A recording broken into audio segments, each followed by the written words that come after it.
Indian media एक बार फिर नंगा हो गया है। इंडियन मीडिया को जितना क्रिटिसाइज करो कम है। क्यों, मैं आपको बताता हूँ। एक जहाज भी पुष्टि नहीं हुई है कि स्टेट ऑफ हॉर्मोज से इंडिया का क्रॉस हुआ है। ना प्राइम मिनिस्टर, ना फॉरेन मिनिस्टर, कोई अभी तक एक बयान तक नहीं दिया है। और इंडियन मीडिया, एक मैडम को तो मैं क्या बोलूं, अभी नाम नहीं लूंगा, ना कुछ उनको उल्टा सीधा बोलूंगा, मैडम ने जाने दो, बोल रही है स्टेट ऑफ हॉर्मोज से सायरन बजाता हुआ निकला भारत का जहाज। भारत ने कूटनीति में पता नहीं कौन सा झंडा गाड़ दिया। अरे मैडम, चुपचाप हिंदू मुसलमान करो ना, स्टूडियो में बैठ के तुमसे ये सब उम्मीद। 3-4 दिन से ये खबर आप सुन रहे हैं कि ब्रिटेन उछल रहा है। ब्रिटेन ने अपने फाइटर जेट मिडिल ईस्ट को दिए हुए हैं और ईरान की मिसाइल को रोक रहा है, ड्रोन और मिसाइल को। यहां तक ईरान खामोश था, ठीक है भाई, रोक रहा है, रोके, जो आ रहा है अपने दोस्तों के लिए आए, कोई दिक्कत नहीं। लेकिन स्ट्रेट ऑफ हुर्मुज में जैसे ही ब्रिटेन ने उंगली करने की कोशिश की और अमेरिका ने प्रेशर करना शुरू किया कि मदद के लिए आओ, अमेरिका का प्रेशर जब ब्रिटेन पे बनने लगा, और ये बात क्लियर थी कि सभी देश डरते हैं, जब खुल्लम खुल्ला डोनाल्ड ट्रंप अब धमकी ही दे देगा तो हो सकता है कि ब्रिटेन सबसे पहले आगे आ जाए। हालांकि कई मुद्दे पर वो पीछे हट गया, लेकिन ईरान ने अब वार्निंग दे दी है कि ब्रिटेन को हम चेतावनी दे रहे हैं, स्ट्रेट ऑफ हुर्मुज से दूर रहे। दोस्तों, मैंने कल भी बताया था, परसों भी वार्न किया था और तरसों भी वार्न किया था, 3 दिन लगातार। भाई, अबू धाबी पर मिसाइल से हमला हुआ। इस मिसाइल हमले में एक पाकिस्तानी नागरिक की मौत हो गई और 2-3 घायल हो गए। ठीक ऐसे ही ईरान ने फुजैरा ऑयल इंडस्ट्री, जो काफी इंपॉर्टेंट है, जी हाँ भाई, ईरान ने एक बार फिर से उस पर हमला कर दिया।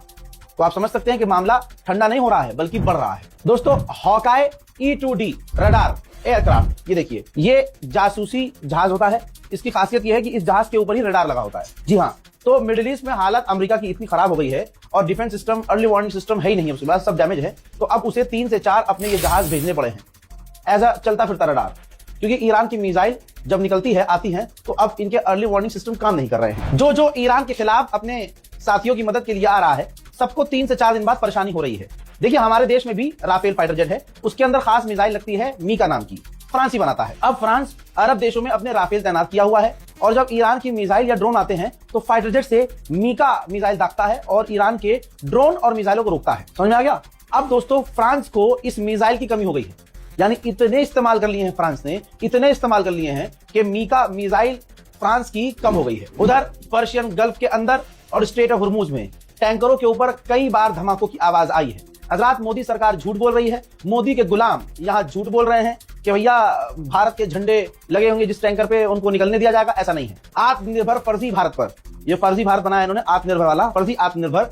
आज पूरी दुनिया को एहसास हो गया कि इस हिंदू राष्ट्र में, इन हिंदू राष्ट्र वालों की औकात इतनी नहीं है कि मुसलमानों के बिना इनका चूल्हा भी जले।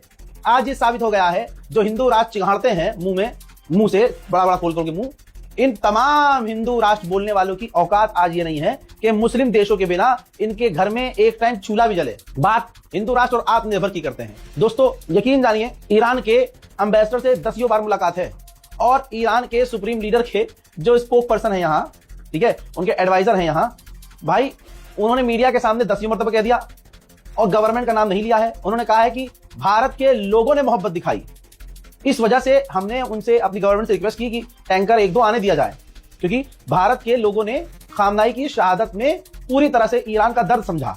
गवर्नमेंट ने तो आज भी नहीं समझा। मोदी ने तो एक भी ट्वीट नहीं किया। वो देश की विदेश नीति को उसने इस तरह खराब कर दिया, जो आज सबसे अच्छा दोस्त था हमारा, वो आज सबसे खराब हो गया। ईरान, जिसकी दोस्ती हमसे सालों पुरानी है, उतनी पुरानी जितने तुम हो भी नहीं। बहरहाल मेरे दोस्तों, अब मैं आपको एक वीडियो दिखाऊंगा। ये जो गोदी मीडिया दिखा रहा है कि भाई झंडा लगा दिया है भारत का जिस टैंकर पे, उस टैंकर को ईरान निकलने दे रहा है, मोदी जी का जलवा है, मोदी जी ने ये कर दिया है, मोदी जी ने वो कर दिया है। कुछ नहीं किया है मोदी ने, और ना मोदी जी की इतनी हिम्मत है कि कुछ कर सके, मुंह ही नहीं है करने का।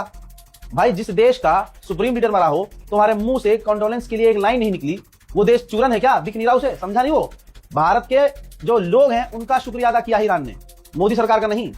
अब लीपापोती करने के लिए मोदी के जो गुलाम है लगे पड़े हैं, अच्छा खासा इनको पैसा दिया जा रहा है कि बनाओ रील, बातें घुमा रहे हैं, फिरा रहे हैं। लेकिन स्ट्रेट ऑफ हुर्मुज में जो टैंकर पर लोग हैं, जो भारतीय टैंकर पर हैं, वो साफ बता रहे हैं कि गोदी मीडिया स्टूडियो में झूठ बोल रहा है और ये बात बिल्कुल गलत है। देखिए, कल माननीय जयशंकर ने कह दिया था क्लियर, मैंने आपको दिखाया भी था कि उन्होंने कहा ऐसी कोई डील नहीं हुई है कि भारत के टैंकरों को निकलने दिया जाएगा, जिस टैंकर पर झंडा लगा होगा भारत का उसको निकलने दिया जाएगा, ऐसी कोई डील नहीं है। और जो खुद स्ट्रेट ऑफ हुर्मुज में बेचारे फंसे हुए हैं, वो क्या कह रहे हैं, सुन लीजिए। इंडियन मीडिया एक बार फिर नंगा हो गया है। इंडियन मीडिया को जितना क्रिटिसाइज करो कम है। क्यों, मैं आपको बताता हूँ। एक जहाज भी पुष्टि नहीं हुई है कि स्टेट ऑफ हॉर्मोज से इंडिया का क्रॉस हुआ है। ना प्राइम मिनिस्टर, ना फॉरेन मिनिस्टर, कोई अभी तक एक बयान तक नहीं दिया है। और इंडियन मीडिया एक मैडम को तो मैं क्या बोलूं, अभी नाम नहीं लूंगा ना कुछ, उनको उल्टा सीधा बोलूंगा, मैडम ने जाने दो, बोल रही है स्ट्रेट ऑफ हॉर्मुज से सायरन बजाता हुआ निकला भारत का जहाज, भारत ने कूटनीति में पता नहीं कौन सा झंडा गाड़ दिया। अरे मैडम चुपचाप हिंदू मुसलमान करो ना स्टूडियो में बैठ के, तुमसे ये सब उम्मीद नहीं हमको कि तुम इंटरनेशनल मैटर पे कुछ बोलो, तुम वही अपने स्टूडियो में एसी में बैठ के चुपचाप सत्ता को, विपक्ष को, इसको लड़ाओ। एक जहाज भी अभी तक पार नहीं हुआ है, हालांकि बातचीत चल रही है अभी। सुन लिया? तो भारत का ज्यादातर हिंदू समुदाय सीधा झूठ बोल रहा है, लेकिन हिंदू समुदाय को समझ लेना चाहिए कि भारत में गैस और तेल आ रहा है वो सिर्फ भारत के मुसलमानों की वजह से आया है, क्योंकि भारत का मुसलमान सड़क पर उतरकर सरकार की लाठी खाकर एफआईआर झेलकर, खासकर कारगिल और कश्मीर के मुसलमानों ने सबसे पहले आवाज उठाई, बेचारों ने लठ भी खाया, केस भी झेला, पिटे भी बुरी तरह से, समझ रहे हो आप? उसके बाद भारत का दूसरे इलाके का मुसलमान जागा है।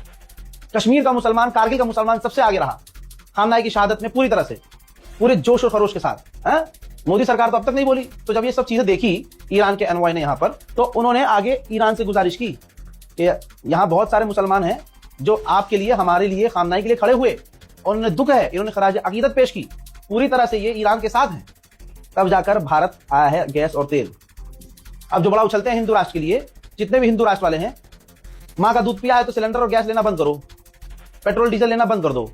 ये गैस और पेट्रोल डीजल जो आ रहा है वो भारत में जो आ रहा है वो भारत के मुसलमानों की वजह से आ रहा है। मुसलमानों को लेने दो, तुम छोड़ो, तुम्हें तो खाली नफरत फैलानी होती है ना। उत्तम नगर में होली खेलनी है ना तुम्हें, ईद वाले दिन मार काट की बातें तुम्हारी वायरल हो रही है और दिल्ली पुलिस तुम्हें सपोर्ट कर रही है, तो तुम ये सब करो ना यार, करो ये सब। हजरात, इराक के अंदर ये देखिए, जो ईरान समर्थक ग्रुप था, मिलिशियाज ग्रुप, उसने भी कितनी बड़ी शहादत पेश की है, सोचो भाई। ये सारे के सारे मारे गए, सब मर गए ये बेचारे जो ईरान के लिए लड़ रहे थे। कल मैं आपको बता रहा था ना कि इराक में अमेरिका ईरान समर्थकों पर हमला कर रहा है, ईरानी समर्थक ग्रुप पर हमला कर रहा है। उसका रिजल्ट ये है दोस्तों, दर्जनों मारे गए हैं, जिनकी तस्वीर है वो तो है ही, और ऐसे सैकड़ों लोग हैं जिनकी तस्वीर ही सामने नहीं आई है। बहरहाल इस रिपोर्ट को शेयर कीजिए और इंतजार कीजिए मेरे अगले अपडेट का। तब तक के लिए जय हिंद।